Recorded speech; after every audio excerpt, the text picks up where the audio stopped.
جو سب کو جو ہمارے اوپر سروں کو غدار بنا دیا، فوج کے دشمن بنا دیے، یہ سب کو آپ سوال پوچھنا چاہیے کہ اس کے پیچھے کون تھا۔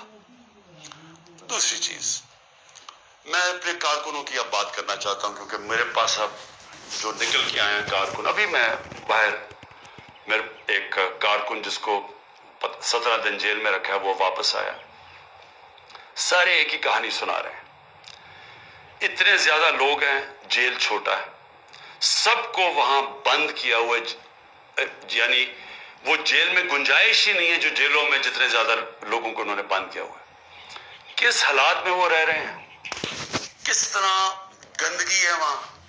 کھانا ان کو دیا نہیں جاتا، 2 دن کہتا ہم نے روزے رکھے ہیں، کھانا ہی نہیں تھا،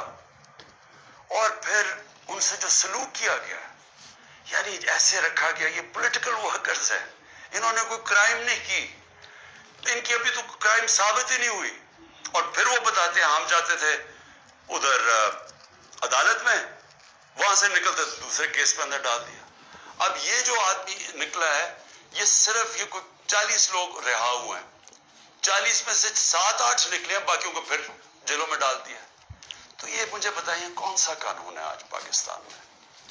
میں یہ سوال پوچھتا ہوں کہ جو بھی آج حکمرانی کر رہے ہیں، کیا ان کو اندازہ ہے کہ یہ پاکستان کو کتنا نقصان پہنچایا جا رہا ہے؟ ٹھیک ہے، تحریک انصاف کو کمزور کیا جا رہا ہے، توڑا جا رہا ہے، لوگوں کو دھمکیاں دے کے چھڑوائی جا رہی ہے، پارٹی گھروں میں گھس جاتے ہیں، اگر وہ نہیں ملتے تو ان کے جاننے والے یعنی خاندان کے لوگوں کو پکڑ کے لے جاتے ہیں، اگر وہاں کوئی گھر میں کوئی نہیں ہے تو ان کے پھر جو رشتہ دار کہیں رہ رہے ہیں، بہنیں رہ رہی ہیں، ان کے اوپر پیچھے پڑ جاتے ہیں، ان کو اٹھا کے لے جاتے ہیں، پھر بزنسز تباہ کر رہے ہیں، جو حماد اظہر کی فیکٹری بند کر دی ہے، اور بھی میں سب کا بتاؤں کہ جن کے ہمارے جن کے کاروبار تھے، کاروبار بند کر دیے، عاطف خان کا کاروبار 100 سے زیادہ لوگ وہاں کام کرتے تھے، وہ بند کر دیا، وہ ایکسپورٹ کرتے تھے چیزیں، وہ رہ گئی بیچ میں۔ تو یہ جو کیا جا رہا ہے، میں پھر سے یہ سوال پوچھتا ہوں کہ ہم پہنچ جا کدھر رہے ہیں، یعنی اس سے اچیو کیا ہوگا؟ تحریک انصاف کمزور ہو گئی، تحریک انصاف اتنی کمزور ہوگی کہ وہ الیکشن لڑنے کے قابل نہیں ہوگی، ملٹری کورٹس سیٹ اپ کیے ہیں ایک ہی وجہ سے کہ میرے کوئی بھی کیس کے اندر مجھے سزا نہیں ہو سکتی، سارے میں نے وکیلوں کے ساتھ سارے بوگس کیسز ہیں، تو آخر میں ملٹری کورٹ میں سزا دیں گے، یہ کھولے اس لیے کہ عمران خان کو سزا دی، چلیں جی میں جیل میں چلا گیا، اب آگے چلیں گے، اس کے بعد کیا ہوگا؟ اس کے بعد پوچھنے کی بات یہ کہ کیا پاکستان